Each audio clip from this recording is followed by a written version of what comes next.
Hi, today I'll be doing a detailed review of Chase Disney Inspire Visa credit card. If you are a Disney fan, this might just be one of the most exciting credit cards released in recent years. But is it actually worth the $149 annual fee? Or is it just another fan service card that looks better than it performs? Well, let's get started on it. The Chase Disney Inspire Visa card is essentially a premium rewards credit card built specifically for Disney lovers. It's designed to reward you heavily for spending within the Disney ecosystem, whether that's streaming, theme parks, vacations, or merchandise. And unlike older Disney cards, this one feels like a serious upgrade. Right off the bat, you get a huge welcome bonus worth up to $600. That includes a Disney gift card upon arrival and a statement credit after meeting a small spending requirement. Now that alone already offsets the annual fee for the first year, which is a big deal. But the real focus of this card is the Disney Rewards Dollars, a reward system that lets you earn and redeem points specifically for Disney related purchases like theme park tickets, resort stays, Disney cruises, merchandise, streaming services, and even airline purchases through redemption options. And here's what makes this card interesting. Unlike traditional cashback or travel cards, this card is not trying to compete broadly. It's laser focused on giving maximum value if you are already spending money on Disney. So this card is not for everyone. Now let us talk about the main features of the card. First is the reward structure. This card has a tiered reward system. You earn 10% back on Disney streaming services like Disney Plus, Hulu, and ESPN Plus, 3% back at gas stations and most Disney locations, 2% back at grocery stores and restaurants, and 1% back on everything else.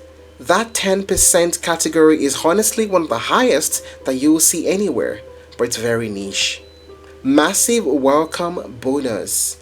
Yes, you get a $300 Disney gift card upon approval, and you also get a $300 statement credit after spending $1,000 on purchases in the first 3 months from account opening.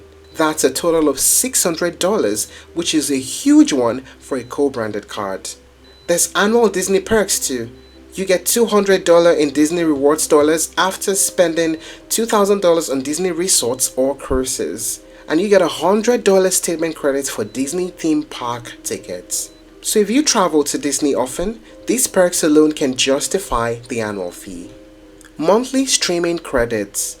You get $10 back every month when you spend at least $10 on Disney Plus, Hulu, or ESPN Plus, and that's up to $120 per year, basically covering your subscriptions. Disney park discounts and experiences. This is where the card becomes more than just a credit card. You get discounts on dining and merchandise, savings on guided tours, and exclusive photo opportunities in Disney parks. You also get special events access and experiences. This is something you simply don't get with regular cashback cards. Travel and protection benefits. There are no foreign transaction fees, there's baggage delay insurance, there's purchase protection, and there's extended warranty.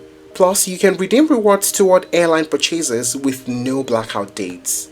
And there's flexible redemption. Yes, you can redeem Disney Rewards dollars for Disney purchases, travel, and statement credits. So even though it's Disney focused, it's not completely locked in. Now let us talk about the pricing.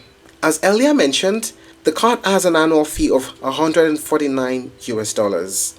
It has an APR of roughly 18.24 to 27.74 variable. And for the intro financing, you get 0% for 6 months on select Disney vacation packages. So yes, this is a premium card, but not overly expensive compared to other premium cards. What are the pros and cons of using this card?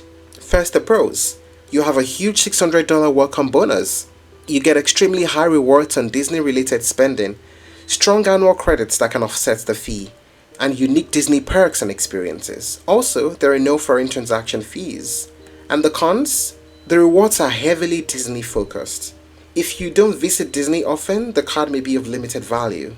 And the 10% category, although high, is very niche. So, is the Chase Disney Inspire credit card worth it? Well, if you're someone who regularly spends money on Disney, whether it's the trips, streaming, or merchandise, this card can be incredibly valuable. But if you're not actively engaging with Disney, you're probably better off with a general cashback card or a travel card. And that's it on the review of Chase Disney Inspired Credit Card. If you're looking to try other alternatives, you may explore Chase Sapphire Preferred Card, Capital One Venture Rewards Credit Card, and City Double Cash Card. Thank you for watching this video. Please like and share if you found it helpful, and don't forget to subscribe to our channel for more updates.